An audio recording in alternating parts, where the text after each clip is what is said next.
Hey everyone, I'm Megyn Kelly. Welcome to the Megyn Kelly Show. Just when we think we're starting to get a full picture of Twitter's censorship of conservatives, we find out those in power apparently will stop at nothing to suppress the truth.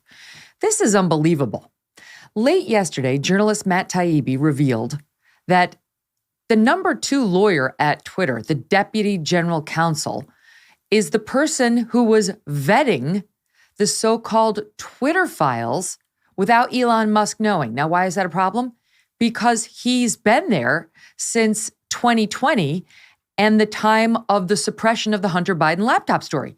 He was neck deep in that decision, and now he is the one screening the documents that Elon Musk wants released to journalist Matt Taibbi and journalist Bari Weiss.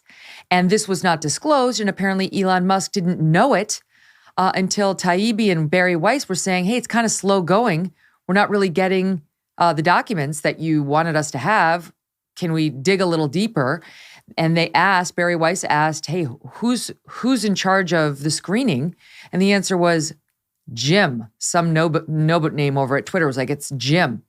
She's like, what's Jim's last name? Jim Baker. That's the deputy general counsel. That's the guy who was neck deep in making the decision to suppress the Hunter Biden laptop story to begin with. And this is a guy who is as slick as they come. As slick as they come. There is no accident he put himself in charge of screening what the journalists would get and what they wouldn't get. And now his ass is fired, rightfully so. Joining me now to discuss it, Jesse Kelly, host of The Jesse Kelly Show and the show I'm Right. Did you know that traditional bed sheets can harbor more bacteria than a toilet seat? It can lead to acne, allergies, stuffy noses. Good gracious. Miracle Brand offers a whole line of self-cleaning, eco-friendly bedding like sheets, pillowcases, and comforters that prevent 99% of bacteria and require 3 times less laundering. Miracle Brand's sheets are thermoregulating and designed to keep you at the perfect temperature all night long so you get better sleep every night. They're infused with natural silver that prevents 99.9% of bacterial growth. Miracle Sheets are the perfect gift for your spouse, friends, or family who doesn't want better sleep and luxurious feeling bed sheets. And since these come with 3 free towels, you get 2 gifts in 1. Stop sleeping on bacteria. Go to trymiracle.com/MK to try it today or gift it to someone special this holiday season. Save over 40% and be sure to use our promo code MK at checkout to save even more and get those 3 free towels. And Miracle is so confident in their product, it is backed with a 30-day money-back guarantee. All right? Upgrade your sleep with Miracle Brand. Go to trymiracle.com/MK. Use that code MK to get your 3-piece towel set for free and save over 40%. trymiracle.com/MK. Welcome back to the program. Megyn, it's an honor as always, and you nailed it with this guy. And obviously, you know about his background. James Baker has a really slimy background. Before he walked in the doors of Twitter, he was slimy at the FBI, which is a slightly bigger deal. And I'll tell you, to what you were just talking about, what I consider to be a big deal in this and pretty revealing is Elon Musk didn't know. Now, Elon Musk is a lot of things. Stupid is not one of them, but it just goes to show how deep the rod is. Unless you have 2 hours a day to dedicate to the Megyn Kelly Show, even if you're Elon Musk, you don't know. You could have asked me about James Baker 6 months ago. I would have told you that he's a piece of trash that should have been fired anyway. How doesn't Elon Musk know this? Because the rod is so deep, normal people don't realize it. Mm-hmm, right. He's trying to save this company, which is in the midst of a crisis since he took it over. He's not going through the resumes of everybody in, the deputy general counsel position, for example, the Baker role. I mean, just take a step back. Let's talk about James Baker for a minute, because just the fact that Twitter hired him as its deputy general counsel after he was forced out of the FBI tells us a lot about the coziness, the inappropriate coziness between these government agencies and our social media companies. Well, what we have, I call it the system, Megyn. People call it different things. I call it the system. We have all these cultural pillars, media and entertainment and politics and religion and all these things, education. Well, what's happened in this country is they've all been taken over by the same ideology now. And they all, instead of working as a check on one another, which ideally that's what you'd want, if the media is losing its mind, Hollywood would call it out, or something like that. They all now believe the same things about everything, and they all just take care of each other. So it's why they don't care about Joe Biden's approval ratings. Everyone's saying that Joe Biden this, Joe Biden that. What's her name? The Corinne lady, Corinne diversity hire. She doesn't care about Joe Biden's approval rating. She's going to walk right out of the White House into a job at MSNBC or somewhere else. James Baker gets, frankly, disgraced at the FBI by the crap he pulled there. He doesn't take a step back and go on unemployment. Right to Twitter he goes to be deputy general counsel. They never fall down. They seem to fall up into a different call. Yes. That's right. So this guy was the one neck deep in that lawyer for the Clinton campaign, Michael Sussman, going into the FBI and saying, hey, just, not here on behalf of Hillary, but I just want to let you know, Trump looks really dirty and might be having a back channel communication with this Alpha Bank that's Russian. And, just for a friend, I'm just saying you might want to look into it. James Baker, there he was, dealing with the dossier, the disgraced dossier. Andy McCarthy has a great piece up just getting into all the disgusting history of James Baker, smack dab in the middle of deliberations over suppressing the Biden laptop reporting, among many other things. But when he was FBI general counsel back in 16 and 17, he was also a top advisor to Jim Comey and was behind all the FISA applications and, naming the Trump operatives and so on. All the stuff that's been in the news for the past 5-6 years has basically got this guy's stamp on it. And where does he land? He lands at Twitter, where one of his first moves, apparently, in October of 2020 was to suppress the reporting on Joe Biden's son. And now, full circle, Elon Musk takes over Twitter and says, we're gonna air it all out. I'm going to put it all out there. Twitter's been acting like an arm of the Democratic National Committee. That's what Elon Musk said. And unbeknownst to him, he says, all right, I'm going to give it to my general counsel's office to review all the documents, make sure Barry Weiss and Matt Taibbi get all these documents. And then they try to pull a fast one by not telling the reporters who's actually doing the screening of the documents. And only because Barry was like, Jim who? Why am I getting slow rolled when the CEO and the owner of this company has said, give me the documents? Who's Jim? Why is he dragging his feet? And the reveal comes, it's Jim Baker. And that's when Elon fired him. Yeah, it's incredible. It is amazing, Megyn. And just, I have a little story, if you don't mind me telling it here for a second. A fascinating story a buddy of mine told me. It's one of these know a guy who know a guy things. Well, I know a guy who knows a guy who graduated with Barack Obama.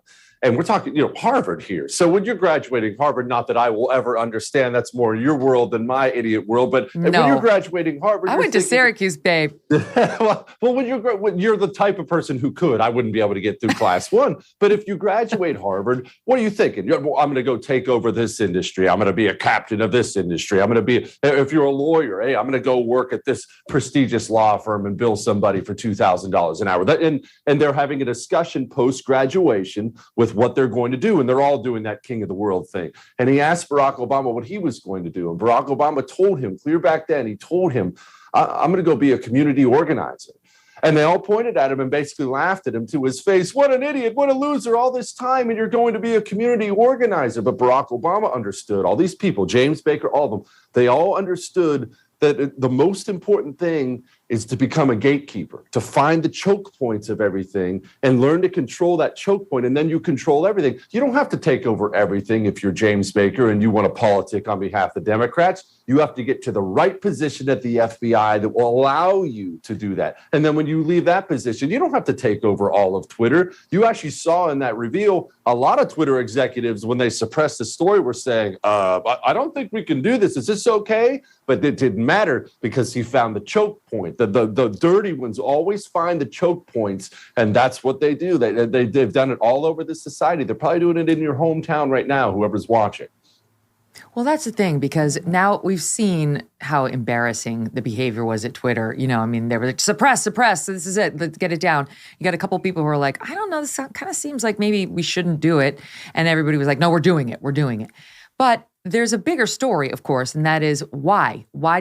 Why were they so primed to be looking for hacking and disinformation campaigns? And no, it's not because of the Russians. It's because of the FBI. Because the FBI had gone in there to Twitter, according to the Twitter executives, and said, get ready.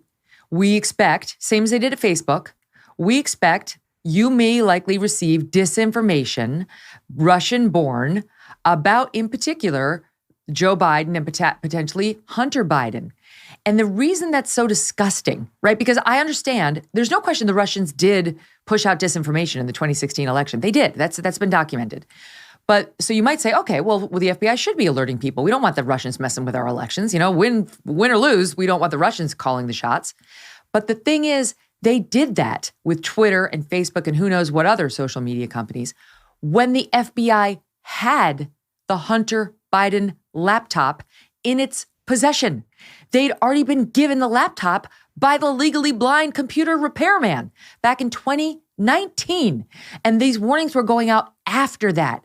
They didn't bother to investigate it. It was easily ascertainable as legit. So either they didn't do it because they didn't care, or they did do it and then they chose to lie about it. Either way, it's a terrible look for the FBI.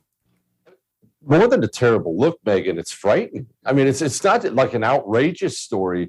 It's a frightening story when people consider the timeline that you just very clearly laid out. 2019, the FBI finds itself in possession of a laptop with all kinds of criminal activity on it. And I'm not talking about doing some booger sugar with some European hookers. I mean, some really dark things out there. It's dark things in tying Joe Biden to these things. So the FBI has it in 2019. They suppress it. They basically sit on it like the laptop repair guy said they would sit on it. And after they sat on it, they're wiretapping and doing who knows what else to Rudy Giuliani. So they find out ahead of time that this story is going to get some legs and be released. They do an all hands on deck with the social media companies and tell them preemptively before it comes out to suppress the story that's about to come out that they know to be true. You mentioned, did they know or didn't they know? Okay, so we either have an FBI that's incompetent or we have an FBI that is the Cheka. Well, either one of those things, neither are acceptable for an organization with the power to destroy anybody's life. Anyone in this country, if they set their sights on you, they can destroy your life and they will destroy your life. How do you justify that organization's continued existence if it's either A, that's stupid, or B, what they really are, that corrupt? The thing is, this to me, it doesn't excuse the Twitter executives' behavior, but it does soften it a little because as we saw in that interview that Yoel Roth gave to Kara Swisher, this is a very scared, weak man. I mean, this is a scared, weak man. You know, we were suffering trauma on January 6th when we were trying to decide what to suppress was trauma. You weren't there, brother. You were doing Twitter suppression, okay? You were not on the Capitol, so take a seat. In any event, I'm not giving him a pass, but I'm just saying now you take a soft, scared guy like that and you sit him down with the FBI and they say, yo, the Hunter Biden laptop story could be coming, essentially something like this, and be on the lookout, and it's Russian disinformation. That guy doesn't have the benefit of knowing anything that the FBI knows, which is, oh, wait, there really is a Hunter Biden laptop, and the FBI's reviewed it, and there's all this stuff on there that's verifiable. He's just been told by a scary man in a dark suit, be on the lookout. Oh, and by the way, I'm law enforcement. Like, you could, the implicit threat is you could be in trouble if you publish this. So, that's why we typically don't have the FBI running around speaking to organizations like this. You know, that's another question Andy raises, which is, since when do we sick the FBI on social media companies with the imprimatur of the Justice Department, behind them, warning them what's going to happen if they don't suppress, if they don't censor? Well, you nailed a big part of this that people don't consider, Megyn, is what it means to people, especially a guy like Yoel Roth. I mean, a guy with the testosterone levels of an 8-year-old girl, when the FBI knocks on his door and shows him an FBI badge, that guy probably soiled his granny panties right when they show that whole thing. That's the kind of guy, and that's what the FBI knows that they'll do. And when you have such a system in this country that has created this world of make-believe where they're not Republicans, they're Nazi white supremacists adjacent to Hitler, January 6th almost ended the country. I mean, this ridiculous over-the-top hyperbole that you've ingrained in these people's minds. And now you show up and say, we've got information on basically Hitler. They fall all over themselves and feel like they're the good guys when they're censoring. That's what blows me away all the time when you study these people and how much they censor and why they censor. closer, they're always 100% convinced, Megyn, that they're the good guy in the story. No. It's for your own good that we kicked this doctor off of YouTube because he said something about COVID we didn't like. We're trying to protect you. They feel like they're the good guys. These commies always do. Well, because that's the thing. If this FBI had been sitting down with this Yoel Roth and said something's coming in on Donald Trump Jr., or, we want you to be on the lookout for Russian disinformation about the Trumps, I have to imagine Twitter might have felt differently. Twitter might have felt the way a traditional news organization would feel when getting bullied by the FBI, which is, you can pound sand. You and I are in different businesses. I don't answer to you. You don't get to threaten me about my reporting unless, in these highly unusual situations where there's a national security threat, if we go ahead and report, the X about this particular spy or this, about, those are very, very rare exceptions to where, the general principle that journalists don't answer to the FBI. And so Twitter went right down on the knee. They went right down on the knee. And so why did they do that? Because it was going to hurt Hunter Biden. It was Biden. They didn't want to report the story. The FBI knew that. The FBI didn't want them to report the story. So they got in the fetal position in a way that I really did. There's no question they wouldn't have done had it been reporting on Donald Trump Jr. Well, you mentioned the national security threat thing, Megyn. Isn't that what they've done? I mean, how many times Joe Biden gave that long speech, that dark speech about threat to democracy, the end of the republic, a threat to the very foundations of the republic, over and over and over and over again. They campaigned on it, threat to democracy, threat to democracy. Well, what are they doing? They're cementing in the minds of so many Americans that anyone who disagrees with them politically isn't just someone who disagrees with them politically. It's, of course, a national security threat. Now, why would they be trying to classify their political opponents as a national security threat? There's only one reason you would do that. You would do that so you could then justify in your mind and legally the use of state power against the person who's a national security threat. If I'm just a person who votes right, or I'm a right-winger, a Republican, or whatever the case may be, well, you can't send the FBI to my door. But if I'm a national security threat threatening the foundations of the republic, well, what can't you do to me, Megyn? If I become a domestic terrorist in your eyes, really anything you do is justified, right? That's what these people have done, and that's what they're doing. It's not some pendulum swing either. They're just getting bolder and bolder and bolder as they go along.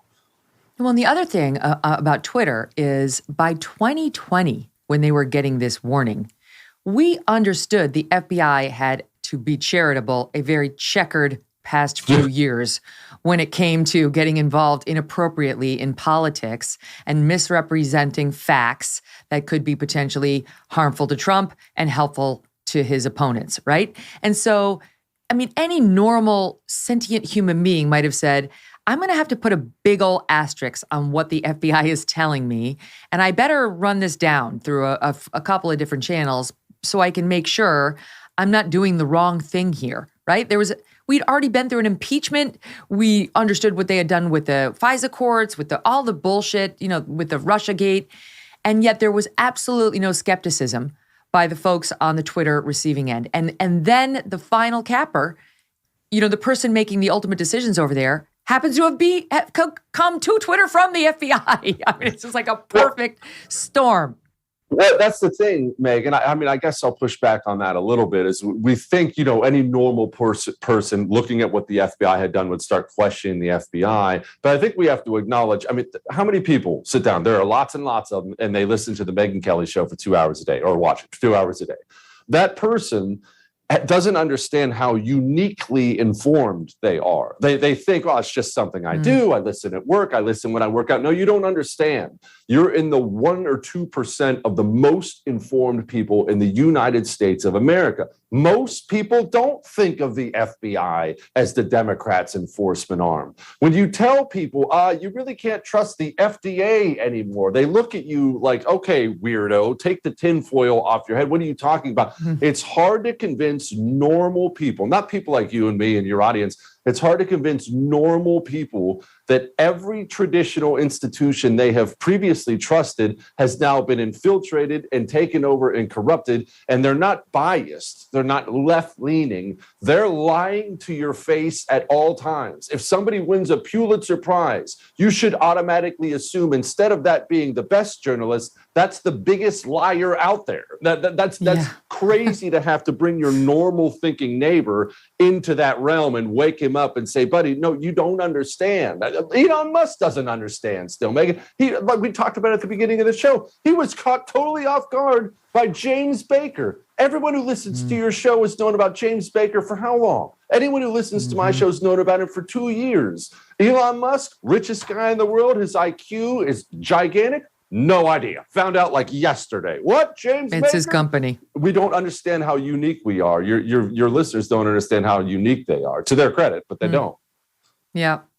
Well, on that front, it reminded me of something else that was in the news that I think you tweeted about, and that is, you were saying you've got to be very skeptical of these people with these pedigrees, and like you get no longer is winning the Pulitzer a sign of your tenacious reporting. It's probably a sign of your fealty to an agenda-based organization. Like this modern-day journalism is completely leftist, and this brings me to Yale School of Medicine, which has decided to name its commencement speaker for the upcoming year as, do you want to tell the people who they're having?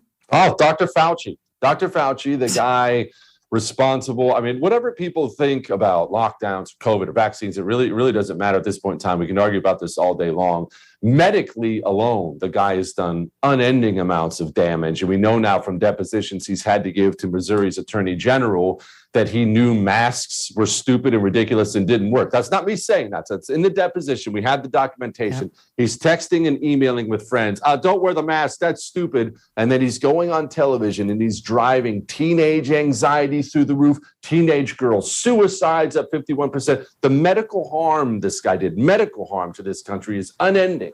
And what does he get at the end of that? Does he get fired? Put on trial, sued? No. He's walking away from the government with a $400,000 a year pension and giving the commencement speech at one of the most prestigious universities in the United States of America. Right back to what we were just talking about, Megyn. How do you convince your relatively normal neighbor who agrees with you on most everything but doesn't pay attention? How do you convince him that, no, you should be more suspicious of someone who graduates from Yale as someone who went to my community college? That's a hard thing to wake someone up to realize. It's true. And honestly, it's like the people for whom that is an impressive pedigree are not people for whom you want to work. I mean, yes, it will open doors. Will they be the right doors? I would suggest no, not anymore. Times have changed. To your point, in that deposition of Dr. Fauci, here's the exchange you were referencing. Question to Fauci. Do you recall writing this in response to a person who was about to travel out, Sylvia, on an airplane?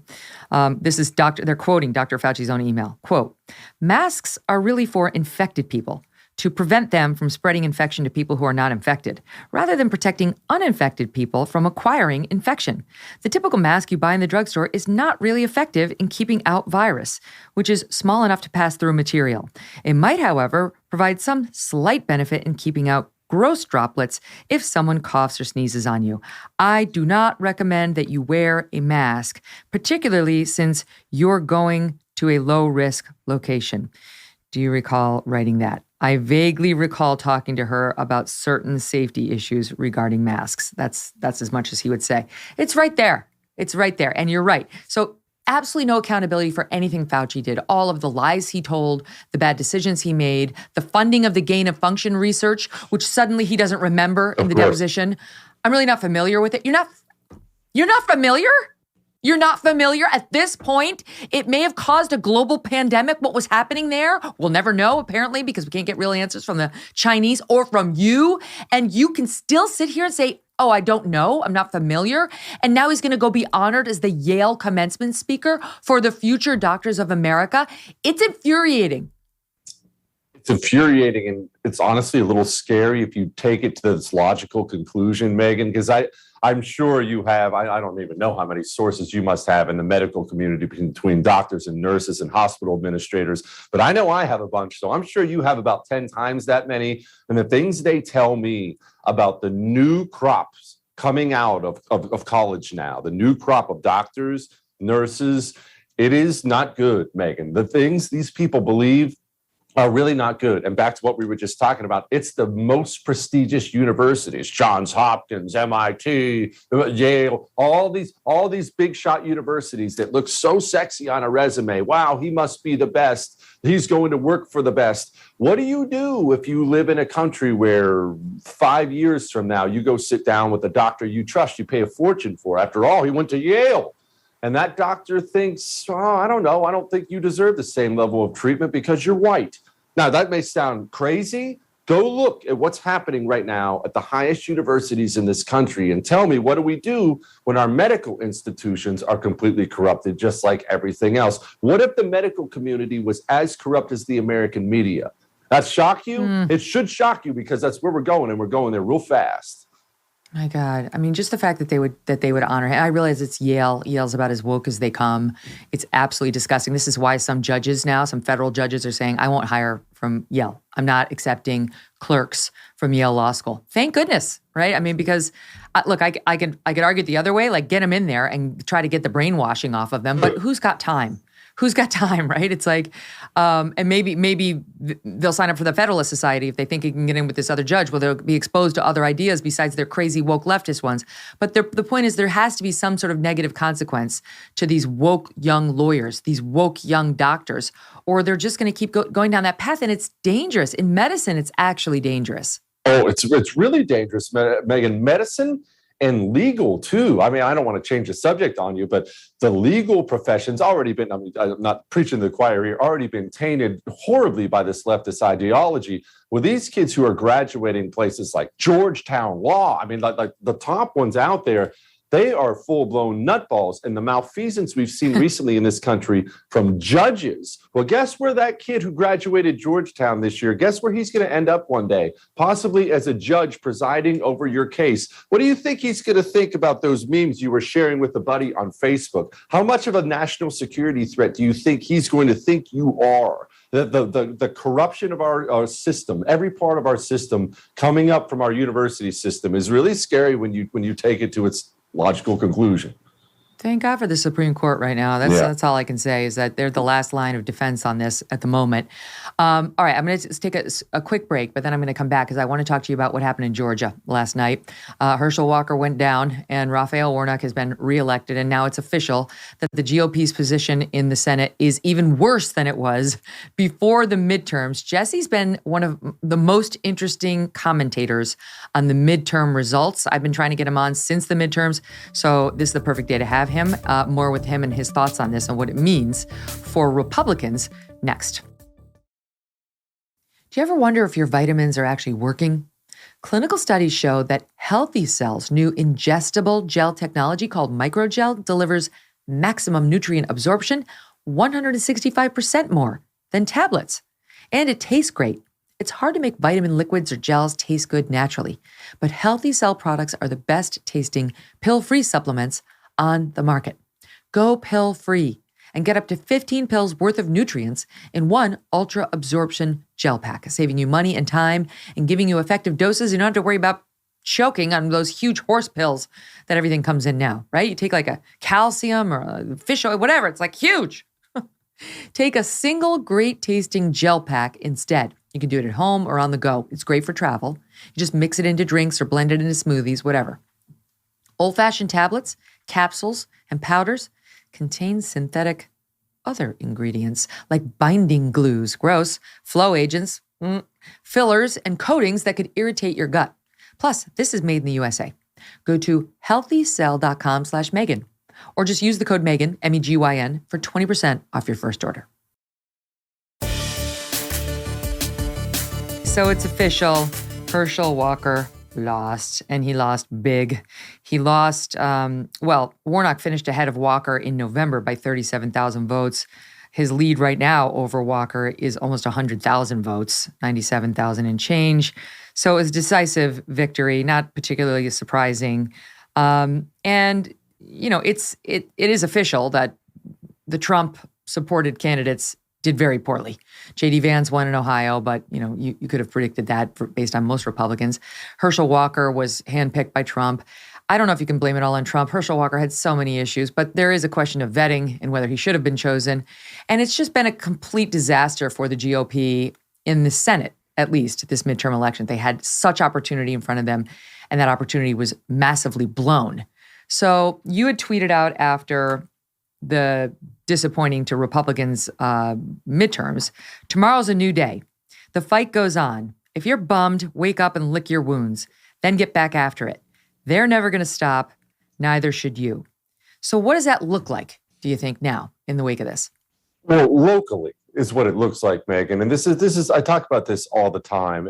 And it's not sexy, right? Everyone wants to talk about who's going to be president in 2024. Oh, who's going to be senator, congressman, because those are the people we see on TV. Those are the people who come on the Megyn Kelly Show. Those are the big shots, right? We want to talk about the big shots. The federal government sucks, and the federal government is probably lost. And the national GOP is just absolutely despicable in every possible way. Now, I wanted Herschel Walker to win, so that sucks. But you wake up today and tell me it's 51-49 in the Senate. I don't give a crap.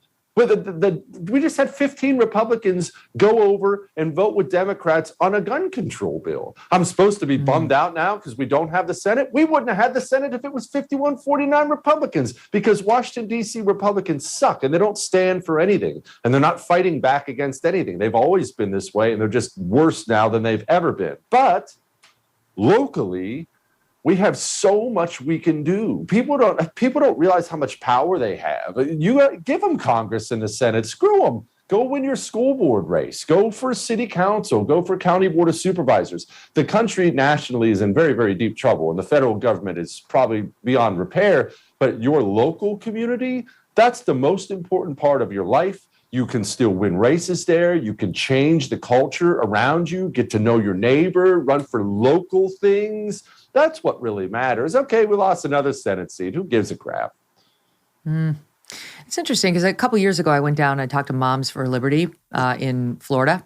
And this is a great group. And they've been working very hard to push back on the indoctrination of our children and the over-masking and the vaccine, all of that. They just take on they want parental choice and parental rights restored in the classroom. And they were talking about, this is 2 years ago, how some of them had run for school board and some of them had made it on school boards and had feces smeared on their front doors. I mean, the blowback on these women, these moms, for saying, don't tell my kid there's something inherently wrong with him based on his skin color, right? This is what they were saying. And they were targeted. Then you look at what happened in this last election.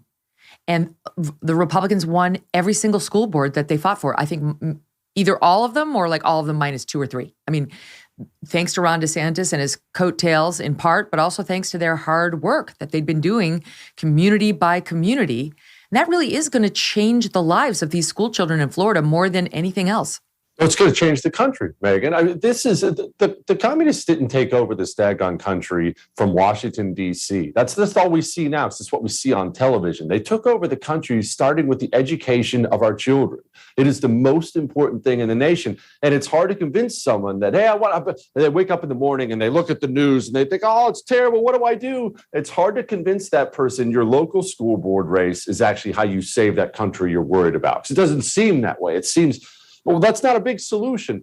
There's no solution. There's no election, no midterm, no presidential election that is going to undo what's been done to this country. It's taken a long time to get us here. It's going to take a long time to get us back. I always make the tree analogy. People look at the country and they want to fix it, but what they see is they see the leaves, right? You see the branches and the leaves, and you think that's how you fix it. That's not what makes a tree. What makes a tree are the roots. It's what you can't see. Washington, D.C. is the leaves and the branches. It's what you see and all the pretty flowers. They didn't take over the country by getting the branches. They got the roots. The roots are where we have to begin. And there is so much local good. We're winning like all these school board races, as you brought up, across the country, but we're winning city council races, sheriffs, county board of supervisors, state house, state legislature. There are huge pockets of this country that are salvageable and wonderful, and we can do a lot of good if we would focus local. Local's what I care about the most. National GOP sucks. I should remind our audience that you actually, back in the day, ran for office. You served our country honorably as a U.S. Marine, went to Iraq. So you know how to fight, and you've dabbled in politics. Like, you've got some experience behind these opinions. Whenever I listen to you, it makes me want to fight harder.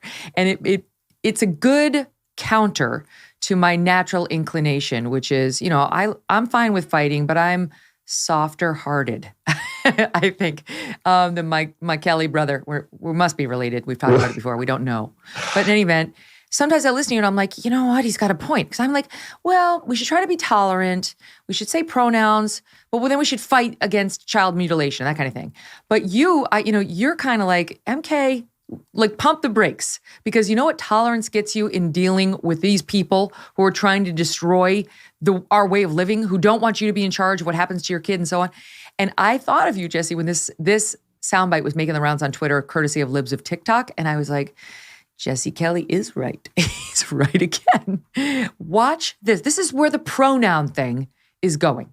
Hello, I'm not Magpie, I'm Tal, but I can explain.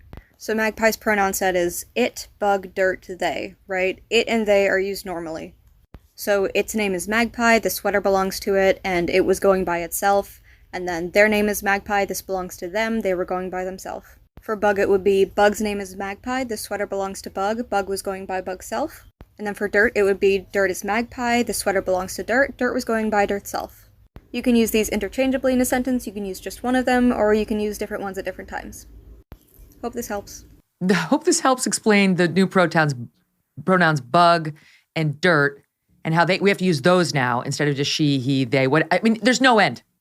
Well, there's no end. And that's why, you brought up your soft heart. Megyn, you want to be more like you than like me. I understand that I'm a cold individual. I really do understand that. But I also do understand the mind of these people and where this is going. We tolerate them, right? We want to be kind. And that's something you want to be. I want my sons to be kind. I want them to have soft hearts. I want them to be that. But I also want them to understand when they're dealing with somebody who is their mortal enemy, and treat them as a mortal enemy once you've been proven of that. We're not dealing with people who just feel like we need a different color of drapes in the house. Now, we just have a difference of opinion on the drape color. We're dealing with people who want to burn down the house, and they're going to try to burn down the house. You have to assess what you're dealing with. We're dealing with people who want the destruction of every single part of your culture that you value. That is their religion. That is what they believe. For whatever reason, we have these different malcontents, and they want to destroy it all. Well, I can't be tolerant of that. I'm not going to be tolerant of that. God, you want to destroy what I love. I don't want you to. We're going to have to fight about it, and then we'll figure out who wins in the end. One of the biggest issues for the left, the woke left in their lectures, is climate change. And we've seen a fair amount of that recently. It's what's happening over with the Dutch farmers. Now they are actually starting to seize the Dutch farmers' farms. They refuse to take the buyouts. And so they're just going to lose their farms because they've decided, well, too many emissions from your farm and you're near an environmentally sensitive area. And therefore we're taking your farm. Good luck making your future living. It's really not our concern. I know we went into this in depth last Friday, and we worry that that's a canary in the coal mine, because we have woke activists over here who are obsessed with climate change, who would in a second take American farms if they thought they could get away with it. It's a cause near and dear to the heart of Prince Harry, Jesse, who was honored in New York last night, notwithstanding his past swastika wearing as a Halloween costume and his use of racial slurs against his fellow platoon mates. He was honored for his anti-racist behaviors. And on his way to receive his honor, he took a private jet. Then he got into a gas-guzzling SUV. Then he was part of a convoy of SUVs, which I think numbered, was it 3 or 6 SUVs that they, it was 3 SUVs accompanied by 5 security guards after their private jet. And all I could think of was this little soundbite from Prince Harry, same man, at the UN in July on Nelson Mandela International Day. Listen to this. This has been a painful year in a painful decade. We're living through a pandemic that continues to ravage communities in every corner of the globe. Climate change wreaking havoc on our planet, with the most vulnerable suffering most of all. And and I am the one perpetrating it. It's like, so I'm sure he'd want you to give up your SUV. He doesn't want you in a private jet. But, for him, it's a different story. He's a royal. Oh, well, people should understand this way of thinking goes way beyond princes. They all think they're princes now, Megyn. I mean, we're fond of doing this on the right, I'm on the right. We point out hypocrisy, right? That's what conservatism has been most of my life. He's a hypocrite. Look at this hypocrite. Look what a hypocrite he is. He's not a hypocrite, all right? He's not a hypocrite at all. He sees himself as a king and a queen. He sees you as a peasant. He's not a hypocrite. Of course, the kings and queens get access to gas-guzzling SUVs and private jets, and they're going to tell you to eat bugs and enjoy the bug soup while they sip on, champagne and eat filet mignon. But it's not hypocrisy at all. Kings and queens get access to things peasants do not. Because he's a king and queen, he gets to decide what you believe. He gets to decide what you're allowed to say, what guns you're allowed to own, what car you're allowed to drive, what job you're allowed to do, because that's what kings and queens do. You, peasant, you don't get access to the thing kings and queens do. We saw this during COVID all the time when every single Tom, Dick, and Harry lockdown politician got caught on somebody's cell phone camera the next night out partying with no mask, hugging people. It wasn't hypocrisy. It was never hypocrisy. It was them being above you. The leaders of the West used to see themselves as the knights protecting freedom. Now they see themselves as kings and queens, and they find your freedoms to be ridiculous. All of them, definitely your climate freedom. And I want people to understand what this looks like in practice, because I get people yelling at me sometimes because I call these people communists, even though that's clearly what they are. And I believe it's Oxfordshire County. I don't know. I'm not from that place, but it's over there in the UK. They're doing a test run in 2024 of climate lockdowns. You didn't think we were done with the lockdown thing, did you? And here's what it looks like. They're going to divide Oxfordshire County into 6 zones. They are then going to set up checkpoints in the main roads between the zones, and you have so many times you're allowed to travel in between the zones, and they will determine who gets a travel pass and who does not get a travel pass. Papers, please. Do you really still think you're not dealing with communists? That's exactly what all these people are. That is scary. And honestly, back to the Dutch farmers, you're starting to see the extreme ends of this just moral insanity. He's not the only one, Prince Harry, lecturing us. I don't know if you caught the Jane Fonda clip on MSNBC with Ari Melber, but you may not be. I know you're very worried about feminism and toxic masculinity. So this clip is for you, Mr. Kelly. Jane Fonda, Hanoi Jane, has got thoughts on the true root cause of climate change. Listen. I learn more about climate as I really dig deep, as I have for the last 4 or 5 years. What you realize is, if there were no racism, there'd be no climate crisis. If there was no misogyny, there'd be no climate crisis. It's part of a mindset. It's the mindset that looks at a woman and says, nice tits. Megyn, one, it pains me to say this about that woman who I loathe, but she's still really hot, especially at that age. Credit to Jane Fonda for being so hot. And it's hard for a feminist to be that hot for that long, because bitterness, it ages you faster than a 2-pack-a-day cigarette habit. It just kind of... I have it on good authority. She's had some work done, but FYI, don't ask her about it.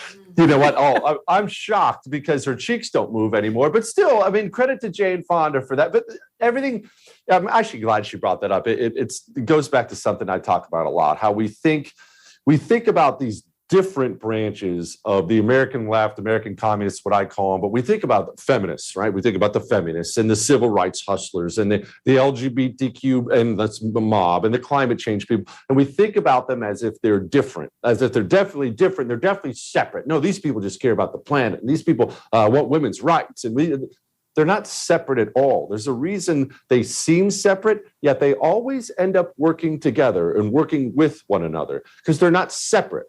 They're all one group with one goal. What they're doing is they sell separate things to find separate malcontents. Everyone isn't a bitter feminist with 10 cats.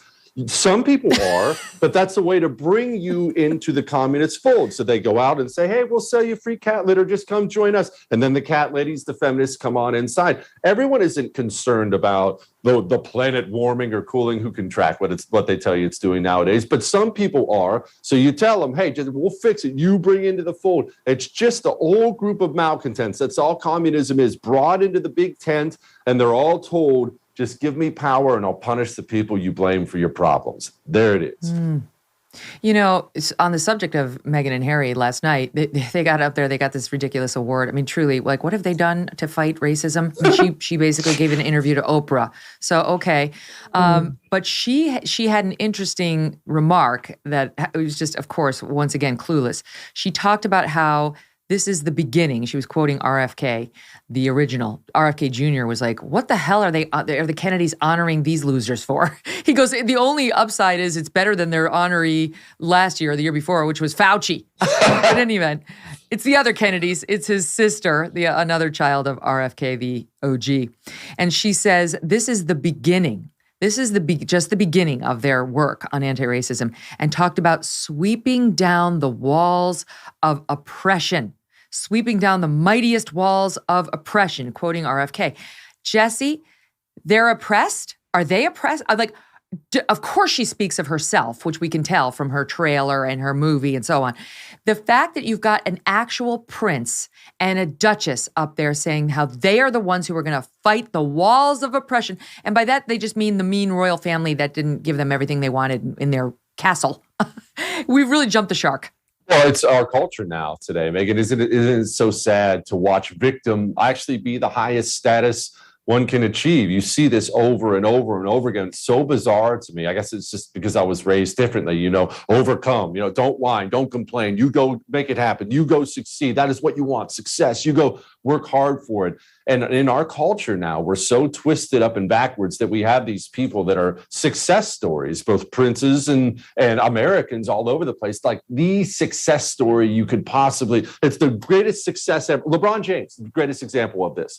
Horrible childhood, no father, and overcomes all that. He's a billionaire now, one of the greatest basketball players ever. Dude, you are awesome. You are the shining light of what you can do in America. And what's LeBron James want to be? Victim. He must be a victim. Racist. Everyone's racist. This is racist against me. He has all this. He has everything. And he wants to be a victim because that is what our culture values above all else. As soon as these people get rich and famous and successful, they almost have like this weird survivor's guilt about it, that they haven't been victims. And that's really what they need to be. It's really gross. And it's interesting raising a kid in this environment for sure. And on top of it, then they feel the need to turn around and rip on our country, rip on the very place that gave them all of those riches and made all of that success possible. Michelle Obama is a great example. Last week or last month, she's out there talking about how she thought about wearing her hair in its natural state in braids, she said, when she was first lady, but she's like, nope, they're not ready. This country of racists that elected my husband as president of the United States, that would be a bridge too far for them to see my natural hair. That's what she thinks of us. That's what she's always thought. I remember that soundbite too. They ain't ready, y'all. I remember her saying it very, very well. This woman who rose from Chicago and is now, I believe they're worth something like $100 million or something like that. Former First Lady of the United States of America has been photographed on gigantic yachts, including Oprah's out there, travels the planet on private jets, sipping champagne and eating steak, and she still thinks this place sucks. This place just is an evil place, and she hasn't been given a fair shake. It is become the highest achievement of our culture, and it's so poisonous, Megyn. It's so terrible for people. You see it now, because when they see that, it really does have a huge effect on a culture. When you see that from Michelle Obama or someone like that's a great example. What do kids see? What do teenagers see, especially teenagers without a strong parent relationship, a strong parent unit at home that's teaching them appropriate values? What do they see? What do they want?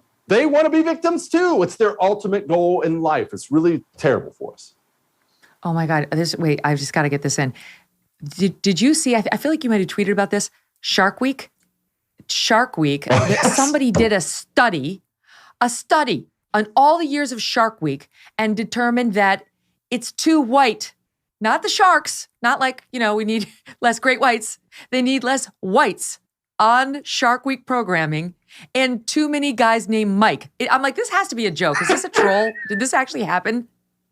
Well, it goes to show there are people that are so sick out there they can actually watch Shark Week, and instead of watching like you watch or like I watch, oh wow, that's a big shark, I'm never going swim again. Instead, they're counting just how many whiteys there are out there. What a country we become. So very proud. I'll tell you a funny story. My mom had my two older kids at one point. Thatcher was just a baby. And they were maybe 5 and 4 or 6 and 4. And I said, Mom, you got them? Like, they're little, whatever. She's like, I got them. We're going to play board games. We're going to play charades. And we picked up our kids after 2 days. And they're like, apparently the charades stopped the moment we left. It turned into nonstop television watching, ice cream, cookies, cupcakes, candy. And my mom with a nonstop Shark Week marathon saying, and it's all real. It's all real. Yes, that show has really jumped the shark, if you'll pardon the horrible pun. Last time I watched was 2 or 3 years ago, and they did a whole show that I bought hook, line, and sinker, and then they tell you at the end, yeah, we made this whole thing up about some giant shark that was eating all the others. I'm so bummed out. I wanted that to be true, Megyn.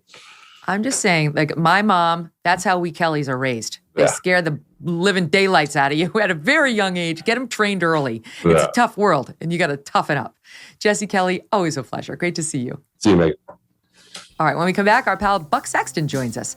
Don't miss that. And he's going to have some thoughts on this FBI situation. He was at the CIA for a while. It's the Christmas and holiday season, and it's time for gift giving, parties with friends and family, and getting compliments everywhere you go, hopefully. Thanks to the fact that you look years younger per Genucel.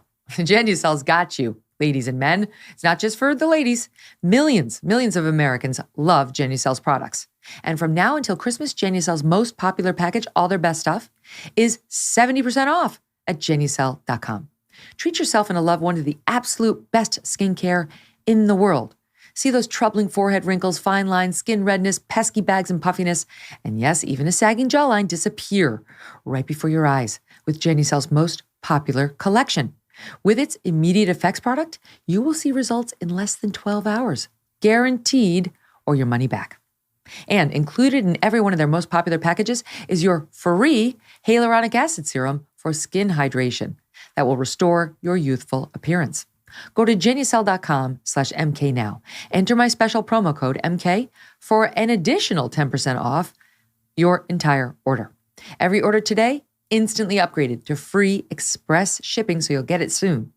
Genucel.com/MK60. That's GENUCEL.com/MK60.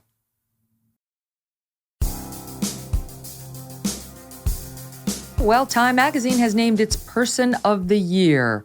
Who is it? We'll get to that with our next guest, Buck Sexton, former CIA officer and co-host of The Clay Travis and Buck Sexton Show. Great to have you back, Buck. So it is Zelensky. It is Volodymyr Zelensky of Ukraine. I guess that's not surprising. What do you make of the choice? It would have been the one that I gave the best odds for. I think it's clear that there's a huge, I wouldn't quite, well, maybe there's a bit of a cult around Zelensky in the West specifically. Look, there's a lot about this that I think doesn't fit into the traditional left-right paradigm in this country, even though that's the way people are speaking about it and thinking about it all the time.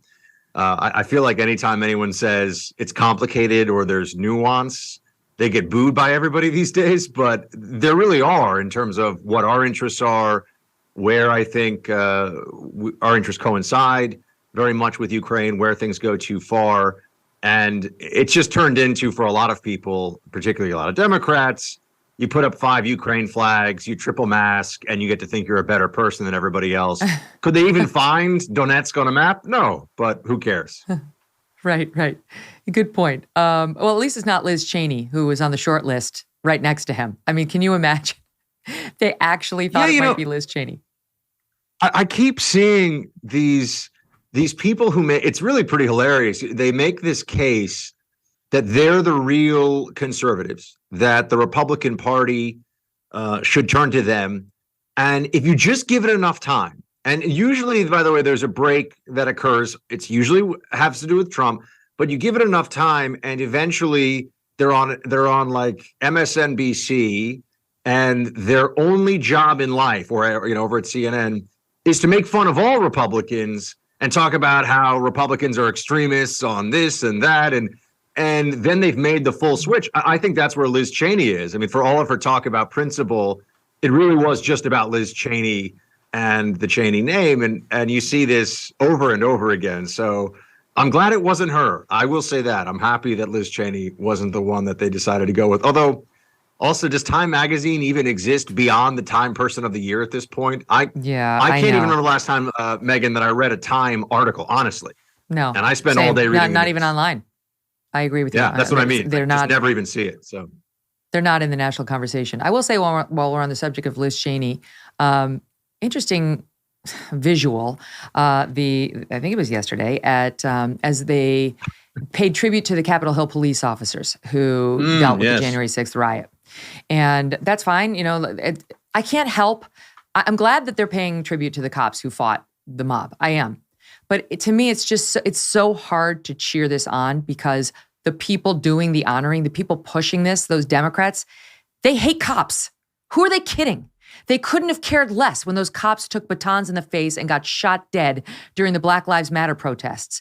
Only because it was a political issue do they now feel the need to pretend that they're celebratory of law enforcement. So there's like a little bit of it sticks in my craw because I know it's not sincere on their part. Well, of course not. I'm a student of the Russian Revolution and Marxism and the early days of the Bolsheviks. This is why I do have a fiance, but I don't have much of a social life. So I read about these things for fun on a regular basis. And I just bring it up because the extremism, the everything for the revolution, nothing outside the revolution mindset is different here in America. But for a lot of people on the left, it's absolutely present. There is no principle. There's no matter of honor or integrity that is not secondary to what is best for the Democrat Party in the moment. The truth is, as we all know, the fact is that Officer Sicknick died of a stroke days after an event that was, yes, a riot, but absent blunt force trauma, which is what they told us he died of originally. Remember that? It was the fire extinguisher, which was a horrific story, and people initially reacted to it with the outrage that it deserves. That was a lie, a total lie. I've been to a lot of, obviously covering them, not partaking in them, Black Lives Matter protests, Antifa riots. I've seen what they do, and I can assure everyone watching that if a police officer died of a heart attack or a stroke a week later, nobody would say that BLM had murdered that person, right? Now, there was a lot of violence against cops in the summer of 2020, outright violence. I like to remind everybody, because I think they should be reminded, that it was a tactic of Antifa, particularly in Portland, to try to blind police officers with lasers. And I've said this before, if somebody was actively trying to blind me to take away my sight, I would feel justified using extreme levels of force in opposition to that. So what happened at the Capitol, there's a few layers to it. I think one, you see that there are people who buy into the narrative that all Republicans are guilty of the insurrection, even though 99% of Republicans that I know immediately said, not only is this wrong, it's a blunder. Not only was this something you shouldn't do, the riot, but it was stupid for the cause. But beyond that, there is no principle, Megyn, because violence against police is not something that the Democrat Party spends any time thinking about or worried about, unless it is January 6th. And we've all seen that. And I think that family members acting as props for the Democrat agenda, it's sad. It's their right. Wait, let's talk about that. We are. Let me interrupt because we haven't gotten to that. The audience may not know what we're talking about. And that is the family of Brian Sicknick, the officer you referenced, who did not die during the Capitol Hill riot, but a day or two thereafter. And he had a stroke, and they determined it was natural causes, but there may have been a contributing factor with some pepper spray that he inhaled the day of the riot. His family shows up. We're showing video for the listening audience right now. His family refused to shake the hand of Mitch McConnell. I mean, here Mitch McConnell's got his hand out, ready to shake their hands, and of Kevin McCarthy, the Republican leaders in the Senate and the House, respectively. And they just refused to shake their hands. And it was just they shook Nancy Pelosi's hand and Chuck Schumer's hand. It was just such a low moment. It was just such a low moment for them not to shake the hands. These lawmakers got out there, were ready to greet the families, pay tribute to Brian Sicknick and the other cops, and they refused to so much as deign for a handshake. And then one of the family members, the brother of Officer Sicknick, went on CBS News and explained, he was just speaking to him, but in any event, he explained why they did that. Listen here. They came out right away and condemned what happened on January 6th. And whatever hold that Trump has on them, they've backstepped, they've danced. They won't admit to wrongdoing, not necessarily them themselves, but of Trump, of the rioters. It takes away everything my brother's done. It takes away the heroism my brother showed. You don't think they deserved a handshake in this context? No, definitely not. No, because unlike Liz Cheney, they have no idea what integrity is. They can't stand up for what's right and wrong. With them, it's party first. I mean, these are not guys who have failed to condemn January 6th.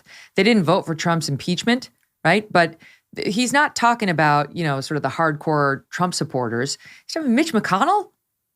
So that's what you're making reference to, that they're being used. I mean, I'm sorry that his brother died of a stroke, but his political analysis is delusional. And this is a tactic the Democrats have used for as long as I can remember. You'll probably recall the so-called 9/11 widows. Now, I say so-called because I think there were 4 of them. And as we all know, there were a whole lot more than that who were widowed by the events of 9/11. But they claimed to speak for everybody who was lost on 9/11 in campaign commercials for John Kerry. And they were trying to weaponize their message and their grief, saying essentially 9/11 happened because George Bush is a bad president. And then anytime someone says, well, hold on a second, that's one, that's absurd. And 2, that's entirely unfair. It was, why aren't you listening to the widows? They're speaking to their grief and their truth. That's right. And then a lot of other people who lost family members on 9/11 came out and said, well, they don't speak for me. So this is a tactic that the Democrats love to use. By the way, I don't think that failure to shake the hands was something that just happened on the spot. I think that they had planned to do that beforehand. I wouldn't be surprised if they had spoken to some Democrats, either officially or unofficially, who had said, what would be a good idea? But I obviously can't prove that. I'm just saying that wouldn't shock me if it came out that were the case. But whether it's Greta Thunberg, remember, use a 16-year-old to convince the world what to do with climate change and trillions of dollars of wealth. But if you don't go along with this lunacy, you're child bashing. You're a bad person. Mm-hmm. They do this all the time. It's very tiresome. And in this case, honestly, I think that it just showed that, unfortunately, playing the I'll bend the knee and condemn as often as you want game just plays into the hands of the worst elements of the Democrat Party. I condemn January 6th as it was happening in real time.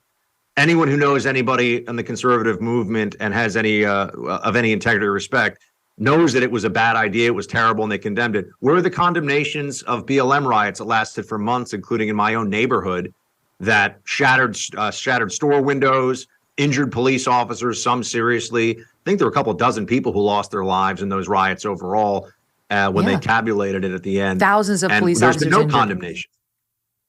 Well, what is it? Is it that the Republicans aren't as good at playing that game? The Republicans don't demand that you apologize for supporting BLM and letting them terrorize the nation in summer of 2020 and hurting a lot of cops. They don't demand it.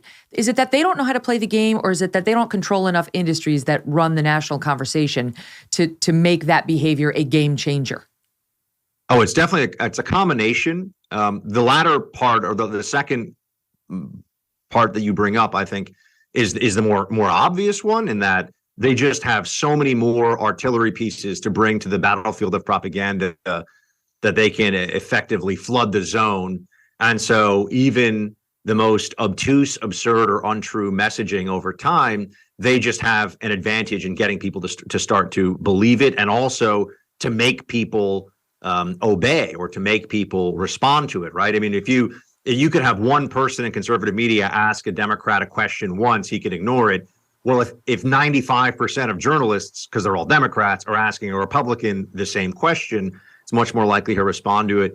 But then I also believe that I think that there's a connection between being a Democrat and some degree, or being, I should say, a true believer Democrat and leftist these days, and some degree of emotional instability and a belief that emotion is more important than reason. And if you feel something very passionately and deeply, it doesn't matter whether or not it's true, that the fulfillment of your emotional needs through politics is actually much more important than any argument, than data, than principle, than the law. And I think you see that playing out in a whole range of ways. So people are willing to use the "I'm a victim, how dare you criticize me" on the left much more readily than you'll see on the right, just based on the psychology, I think, of the two groups at the macro level. Well, this discussion of our institutions of January 6th and of this victimhood mentality bring me quite neatly to Yoel Roth, the guy at Twitter. Oh, yeah. Discussed him a little bit in our first hour. Former head of trust and safety. Fail, sir, fail. Who gave an interview talking about some of their censorship decisions and discussed the day of January 6th for his team in the most personal of terms. Here it is, Sat 10. Donald Trump. That one I don't think was a mistake. January 6th. So it starts on the 6th, but it also starts prior to that. The events of the 6th happen. And if you talk to content moderators who worked on January 6th, myself included, the word that nearly everybody uses is trauma. Mm-hmm. We experience those events, not some of us as Americans, but not just as Americans or as citizens, but as people working on sort of how to prevent harm on the internet. It's unbelievable. I'm sure it was traumatic for the cops, not for you. You're sitting out in California in an office that's probably decorated in flowers, and you're eating your kale and having your little latte, and you were not traumatized by anything. We were just talking about emotional instability of the libs like 60 seconds ago. And here you have somebody that this is exactly what I'm talking about. I didn't even know you were going to play that clip. Somebody who thinks that I'm really emotionally upset by something, therefore I'm going to abandon the promise to the users of Twitter that we've made that this is a free speech-based platform. I'm going to abandon the notion that I shouldn't put my hand on the scale for one side or the other politically, and to get rid of a sitting president from your platform. And look, that was, in a sense, I'm happy that they did it. It was important. It was wake-up time for conservatives all across the country. It was the crossing of the Rubicon moment. They picked a sitting president off of not even just Twitter, but Facebook, I think Pinterest. So whatever the latest arrangement Etsy. Of petunias that Donald Trump wanted to share, no longer able to, can't show how he arranges his tea cozies in the White House or whatever on Pinterest. I mean, it was truly bonkers stuff. And they also went after Parler on completely false pretenses. Remember that they kicked Parler off of Amazon Web Services, the servers, effectively de-interneted a company that was trying to just be a free speech-based platform. So Meanwhile, it was Facebook where this most is of what the planning happens. took I mean, place. yep. Keep going. I was just saying Facebook is where most of the planning for Jan 6 took place. You mentioned platform dominance. I mean, we got to the point where they felt invincible, so they became really aggressive and at some level sloppy with the way that they were engaged in this kind of propaganda. Because what Twitter had been doing this for a long time. It's just that they used to lie about it and say, oh, we don't actually shadow ban people, or we're not taking action based upon political speech. Oh, they've been doing that for years. But a lot of it was that I think they didn't want to get the heat. And there's also a value to the pretense that Twitter is a free speech platform. So you would have, for example, people pushing certain ideas. Let's say if you're a Democrat, CNN, cable news host, or MSNBC, or you name it, you're able to push these ideas. And there's this belief that your following and your reach and all these things are organic. It's just a lie, right? I mean, this is like somebody who's entering the sprinting contest or the deadlifting contest who's taking steroids. Like it's a fraud. And so that was a component of the social media platforms for years. But then they just realized, why even go through the pretense? What are they going to do about it? And in the 2020 election, they reached the, what are you going to do about it? Deal with it. We own the internet. That was the attitude. Yeah, that's exactly right. And I'm thinking about that guy and his behavior in the context of our country right now. Because I'll tell you, Buck, I'm raising 3 young kids and 2 boys and a girl. And my daughter is definitely the most empathetic of my 3 kids. All 3 of them have empathy for people who are hurting. But my daughter, probably not by accident, she's a girl, takes on other people's hurt feelings or pain in a more profound way than my sons do. And I've talked to her about it because being, empathetic towards somebody is good, but taking on somebody else's, quote, trauma as your own is not good. That's not healthy. And I always say to her, honey, that is not your upset. Don't take on somebody else's upset. You can feel sadness for them that they're going through something. You can recognize injustice or a bad situation when you see it. Somebody you find out your friend's relative has cancer, you can feel bad for them. But there's a difference between than owning that, like saying it's my pain, it's mine, and I will respond to it like it's my pain. This guy needed that lecture. This Yoel Roth and his little workers at the Trust and Safety Department needed to be taught that difference. Because what we now have is perpetual victimhood, and we know that, but this is a little window into how it happens. You see any upset in the world and you claim it as your own. You want the victimhood status that comes with a wrong that's being done to somebody 2,000 miles away. Yes, well, victimhood is a tool of narcissism and self-congratulation in our society now. I mean, you're talking about normal childhood development, for example, for your daughter of wanting to help people. What can I do? And, that's just the maturation process that we all go through, right? I mean, you can't sit around. If you see a homeless person, I mean, that's sad. But if you spend the next 3 days crying because you couldn't do anything for the homeless person, you're actually not helping yourself or that person or society. You have to put these things into a proper context. And that happens obviously as we all get older. I think that what you see in this context of the victimization, the weaponization of victimhood, is that people use this as a means of getting clicks and likes and attention for themselves, but also, we were just talking about this before, as a club with which they can bludgeon their ideological opponents, a way to shame people into obedience.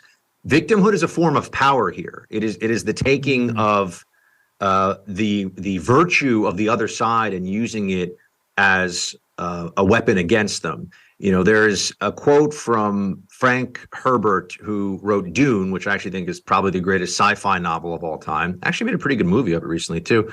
But it's from Children of Doom, which I believe is the sequel, which I have not read. But the quote is, when I am weak, I demand freedom because it is according to your values. When I am strong, I demand obedience because it is according to my values.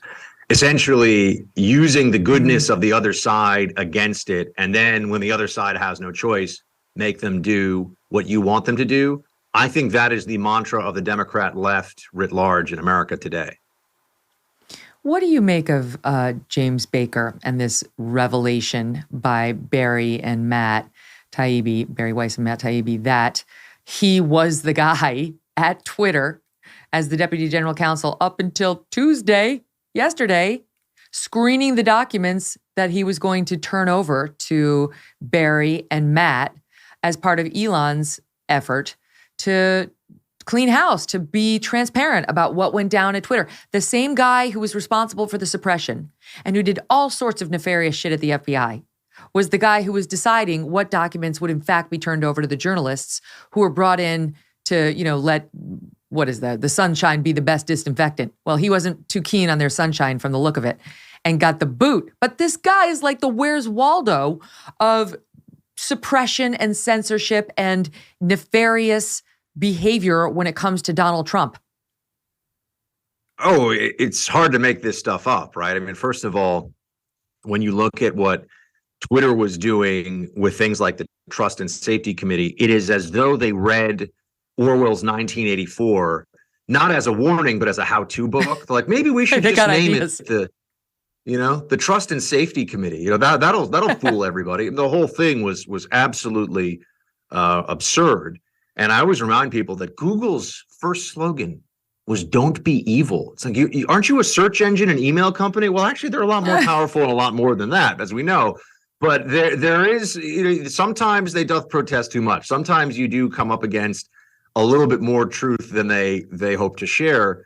And in the context of, and I'm in like a mood to talk about Soviet stuff today, but they refer to the entire system of oppression in the Soviet Union as the apparatus. And I refer to the apparatus today in America as, this is where you see the connection between the deep state in the federal government, the unelected fourth branch of government, the bureaucracy, that is immensely powerful. And I used to work in it, so I have some familiarity with it as a former CIA analyst. Then you connect that to media institutions. You connect that to corporate America that has gone incredibly woke, to academia. And you have these systems of control. It's funny, the left thinks in terms of systems of control and levers of power, and people on the right are always thinking, can't we just all live in liberty and be left alone and go farm our fields and stop bothering me? And unfortunately, that's why they seize power very effectively in all these institutions that I just mentioned. And Twitter is another example of this. I mean, to glide so seamlessly from being deep state, actor number 5 in the whole Russia collusion phenomenon to then being the chief lawyer of Twitter, it's like you couldn't make this stuff up. If this were a Hollywood screenplay, you'd say that's just a little bit too cute. And the fact that he was in any way involved in trying to vet what was coming out from Twitter at the time, I mean, keep in mind, there is a real axis, a real connectivity between the social media companies and the intelligence community, which, again, I used to work for and still have many friends on the inside. And they are horrified, by the way, about both the wokeness and the politicization of that community. I think it's probably beyond repair at this point. You have the same kinds of people that would have been going to work, for left-wing NGOs and building wind farms 20 years ago. They're all working at the CIA and the FBI now. So people need to understand that. And I think that once you see the connectivity in the way that these institutions are all working together to push the same agenda, the same messaging, you recognize the work that the right has to do here just to achieve balance. And people often talk about, how do we win? I'm like, how do we just get things where it's a more level playing field? But what Elon Musk is doing, I mean, he has done more for free speech, freedom, and just reason and rationality than anybody I can think of in the last decade, honestly. I mean, it's remarkable what he's showing everybody. I definitely want to ask you about the shadow banning, because this is the next shoe to drop, you think, over at Twitter. Yeah. But before we get to that, let's spend some time on the CIA, because you've referenced your time in it and what's happening now, the collusion, the connectivity between them and the social media. Okay, so now we've seen some of the Twitter files, and we know that the Twitter executives worked actively to suppress the Hunter Biden reporting by the New York Post. They did that, at least in part, because the FBI apparently came to them and said, beware of a Russian disinformation operation that's about to drop, and may or may not have specifically mentioned Hunter Biden. The FBI knew that was coming because they'd been given the Hunter Biden laptop in 2019 by the computer repair guy. So, I mean, it really does smack of they understood this was coming, they understood it was real, and then went and lied to the social media companies saying it was disinformation. But maybe they didn't think it was real. Maybe they thought it was disinformation. How? Why would they think that? Even CBS News, even the New York Times, even the Washington Post were able to confirm that it was real. Namely because Hunter Biden didn't have a complete freak out saying it's not real, right? Anyway, so give them the benefit of the doubt. But here's where I'm going with it. 51 intelligence officials came out with a letter after Twitter banned the report. Twitter banned, and then we had the 51 former intelligence officials come out. And just went back and looked at it, knowing you were coming on. 43 of the 51 signatories were former CIA. 43 of the 51. 5 former CIA directors signed the letter. Michael Hayden, Leon Panetta, John Brennan, and Michael Morrell. And then briefly acting John McLaughlin. As well as a former director of national intelligence, James Clapper, 8 CIA intelligence officers, 7 analysts, 4 chiefs of staff, and assorted others. I worked for all of those directors but one, by the way. So I knew them all. It's crazy. Yes. So the New York Post in March of this year went back and this is right around the time when the New York Times and others were declaring it real, and said, would you care to update your opinion that you dropped 15 days before an election, that this was Russian disinformation? It was really stunning. James Clapper, Mr. Not Wittingly, he said, yes, I stand by the statement made at the time. At the time, it was appropriate. You got another guy, Russ Travers, former National Counterterrorism Center acting director. The cautionary warning at the time was prudent. Andy Lipman, former National Counterterrorism Center deputy director. I do stand by the statement, but I'm kind of busy right now. He told the Post. Yeah. David Price, former CIA analyst and manager. I have no further comment at this time. Don Hepburn, former national security executive. My position has not changed any.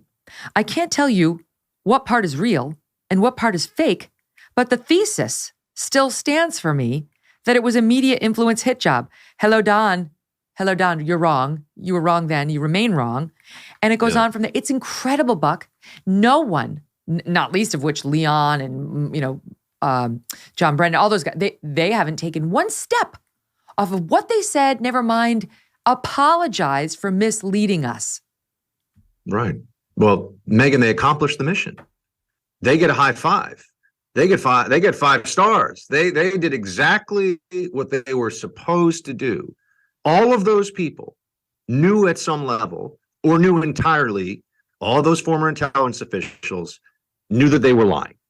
They are not that stupid. I worked with these people, literally worked with a number of them. They're not stupid, but they were playing politics. And they knew that it was necessary to completely sacrifice their credibility and their integrity to try to help a doddering buffoon like Joe Biden across the finish line, full stop. This is also why you'll note nobody has had any action taken against them. There hasn't been any firing of somebody who was a contributor at NBC or CNN. There hasn't been any pushback, again, from the apparatus for these people making laughable fools of themselves. It was never credible that this was fake or Russian disinformation, because if it were Russian disinformation, if it were, for example, what we saw in 2016, which was a minute, a tiny little speck in the Facebook spectrum of some Russian posts about Hillary Clinton or something, that you can tell. The people could look at them and you could realize there are misspellings and there are things like this. Yes. It would be so easy to see. And the moment you see one thing that's fake on the laptop, well, then you can disregard the whole thing. You could have shown this was fake in 5 minutes if you were a serious person, but they weren't serious people. They were only doing what they were supposed to do for the Democrat Party. They were acting as operatives, just like they would have been intelligence operatives before. They were acting as operatives for the DNC. And so this was to their benefit. But you would think, right, Megyn, that on an issue to be that wrong, right? It's like if you were managing somebody's money and you're like, I'm betting it all on a housing crash, and it didn't come. In fact, houses tripled in price. People wouldn't trust you anymore, right? All of those and you'd people be horrified. Advanced their careers. That story's not over. We're going to get more reporting from Barry and Matt, and we're going to learn more. They haven't yet revealed the FBI warning. We know that from Twitter executives' testimonials who are saying we were warned by the FBI, but that hasn't yet come out directly from Elon. We'll see. The Twitter filing reporting has just begun. Let's talk about shadow banning, because that's another thing so many conservatives, and to be honest, I also feel that I was on this list. I have no idea. I have nothing to base this on with respect to myself other than the following. For like 2 years, I didn't get like a single follower, not an additional follower, not like one. Mm-hmm. All right, now that's not normal. I've got like 2.6 million followers. You're telling me that just suddenly it all stopped? Like, it doesn't make sense. I was tweeting, whatever. And then as soon as Elon takes over, like, I went up hundreds of thousands. It just doesn't make sense. Like, I don't know what happened, but I wouldn't be surprised at all to learn someone had a thumb on the suppression of my account, whatever. And I'm not even a conservative, right? Like, there are people who are actual conservatives and really outspoken on Twitter who have horror stories about this, way worse than the one I just told you, but I'm just offering mine just as backup to people who I know don't have a voice. Well, I can tell you that I have a few people that I know in the social media realm who I work with, and work with some other people that you and I, Megyn, both know in common. and have had them crunch numbers on my account, and I would guarantee this would be true of yours as well. It is mathematically impossible for some of the things to occur that have happened, particularly in the last 2 years, on people's Twitter accounts without there being active measures taken against individuals, ideas, certain accounts. Full stop. Mathematically impossible, right? I mean, you're getting into, when they say it's this guy who did the crime, there's a 1 in, 15 billion chance that somebody else shares the same DNA. You're getting into like that level of mathematical certainty here. And it makes perfect sense.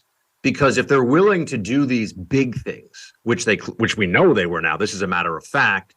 And I just always like to remind everybody, they never, if you're wondering how could they be so sloppy and so brazen and these things in these emails that are coming out now, it would seem so stupid to even put some of it into writing. They never thought this would come out. Whoever thought that Elon Musk was going to buy Twitter, take it private for $44 billion, right? I mean, if you had said that, even 18 months ago, people would have said, you're crazy. Like, that's just insane. That's $44 billion to buy a website that doesn't even make money. And so now when we look at what they did, I don't think people should be put off by the fact that they were as sloppy, as brazen, and partisan as we thought they were all along. We're just getting the proof now. And if they're willing to do the big things, kick Trump off of Twitter, for example, trust me, right? Everyone, think this one through. You don't think that their trust and safety team would be willing to adjust the algorithm so that certain people, certain topics, certain trends were either elevated or de-elevated or suppressed? Of course they were doing that. And in some ways, as I've said, I've alluded to this, I wrote about this on foxnews.com a couple of days ago. It's almost more pernicious because you banned Donald Trump and everybody knows. And people aren't going to ask questions. Now, I think the Twitter attitude was, screw you. It's our platform. We can do what we want, right? Okay. But at least we know with shadow banning, Megyn, you could come out with some idea, right? I mean, you have the size of following where if you said something that is just true, that really resonates with people and could start a much larger conversation online, they can shut that down in its origins, in its infancy. And so think about the way that they can shift and shape conversation, but you don't know that. And your followers don't know that. And it's not hard to do it. And the issue, if somebody wants a little more specificity, masking is moronic. It never made sense. It was never going to stop anything. It was obvious. Dr. Fauci said to people privately in the beginning of the pandemic when everybody was at their maximum fear level, yeah, like masks aren't going to do anything. You wouldn't say that about antibiotics if you had strep throat, right? I mean, there are certain things that a doctor wouldn't say so definitively unless they really believed it. You don't just turn around and all of a sudden change on that the way that you did. But I think that the mass contagion was only really possible because they shut down all discussion to the contrary and suppressed people like me who are making the case for every study that has ever actually looked at this has shown that it is completely ineffective and a total joke, which is still true to this day, by the way. But now we just have 2 years of real world data looking around. Everyone, wearing masks got sick anyway. Who cares? So there were massive implications of this. But see, that's more of a shadow banning issue, I would say, than anything else. Even if their terms of service say, oh, we'll go after you. When they suspend you, you know it. When they shadow ban you, you just suffer in silence. And I think that's the big tool that we'll see they used. I think this is fascinating. I mean, it is more pernicious because you can say, oh, well, the FBI told them that there could be a disinformation campaign coming potentially about Hunter Biden. So, they're weak, they're traumatized, they live in fear. Okay, that's what they did. They resorted to their weakest instincts. Oh, they banned Donald Trump because he kept putting out, dangerous messaging around Jan 6th or COVID misinformation in Alex Berenson's case. I'm not justifying any of this. I'm just saying you can at least see, okay, this is their defense. This is why they did it. Have a reason. I might not agree with the reason, but the silencing of, and it's going to be a big number of accounts, the subtle suppression of them, of their messaging. And it's guaranteed it's going to be heterodox message. It's not like Republicans who said like lower taxes. It's going to be people who spoke out about BLM, COVID, push back on some of the, official state messaging that we've been getting shoved down our throats over the past 2 or 3 years. That is more disturbing because that's just all messaging that disagrees with my worldview must be silenced, diminished, changed, suppressed. Like, that's evil. That's really evil. Because as you point out, you just have a feeling about it, but you don't know it. So how do you complain about it? And then you sound like a nutcase if you say, you know, and I understand people are like, you're just a loser. No, people just don't want to follow you. People just didn't like your message. That's right. And that's the right. And you're like, oh, well, that's possible too. Right. I mean, But imagine it's if I had started a podcast that was just why masking doesn't work 101, and no one ever, you know, and I get 5 listens a day. And I go, well, hold on. I've got, you know, I'm on a radio show with millions of listeners every day. I mean, I think I get more than 5 people a day to listen, but maybe after a while, you're really just like, like well, I guess nobody wants to hear this podcast. Nobody cares. So it's a really underhanded tool of propaganda and censorship and suppression that they were using. And it was clearly going on. And I think you also see this on the trans issue, the trans agenda issue in particular, because a lot of people are now turning around who don't even pay very close attention to politics. And they're asking me, I mean, this is people that I just know socially. They'll say, how do we get to a point where now there are people that work for these mainstream news outlets who are saying, you know, an 8-year-old putting a dollar bill in the thong of a gyrating man dressed as a woman, claiming to be a woman, or maybe doesn't claim to be a woman, but just dressed as a woman, whatever, is in any way normal or permissible. Well, the way you can get to that is by shutting down any criticism of these things, including dead naming, misgendering, or just opposition to the trans agenda as a general rule, as hate speech, which is a huge part of what the social media companies have done in recent years. Because those activists, I mean, the pro-trans activists out there are as organized, maniacal, and vicious as anybody you will find on any issue. And they will come after you with a total vengeance. They are completely insane. They will say things like men can get pregnant, and they think they're not laughable. It's crazy. These are biological men lecturing women like me about what it is to be a woman. Take a seat. And Megyn, if you have a problem with that, you're the problem. How do we get to that level of crazy in society without massive cheating on the battlefield of ideas, which is really what the social media companies have been doing last couple of years brazenly, but they've been doing it on and off for the last 5 or 6 years pretty aggressively. It also explains the divergence between your online experience and your real life experience. You know, you step away from Twitter and you're like, oh, wait, everyone's sane in my real life. No one feels this way. Where are all these lunatic leftists running around my town? Wait, all the Democrats I know are actually quite normal and don't believe in any of this crap. It's these activist wokesters who control these platforms and are active on these platforms, and their allies who are suppressing the rest of us who are dominating the national conversation. And I'll say one thing about your Fox News op-ed, which is well worth the read. You also make the point that, I'll read it from you, depending on how deep this goes, at Twitter, there could even be downstream ramifications for how Facebook, Google, and other tech giants engage in covert partisan warfare going forward. That is a green shoot, because if what's happening with Elon at, you know, the Elon Musk controlled social media site could change the way things are done at the other websites because he's gone first, he's exposing them, and they all know they did it too, that would be a huge blessing. All right, let me pause, do a quick break, come back on the opposite side, much more to discuss. Buck Sexton stays with us. So, Buck, our respectable media is at it again, reporting fully and fairly on past controversies like the Waukesha Parade massacre that we saw this time last year in the wake of Kyle Rittenhouse being acquitted. That was a case in which a deranged Black man mowed down a bunch of white Wisconsin parade goers, tending to be grandmas. The dancing grannies come to mind. After some vicious race rants online and some negative events in his life. And NBC would like you to know that Waukesha has come back to bring the parade back to us. And here is how they reported on this original incident.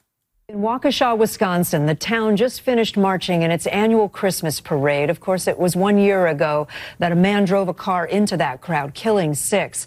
Tonight, residents returned, celebrating the lives lost and the town's determination to keep the tradition going. Maura Barrett is there. Tonight, Waukesha's Christmas parade is back, bigger and stronger than ever.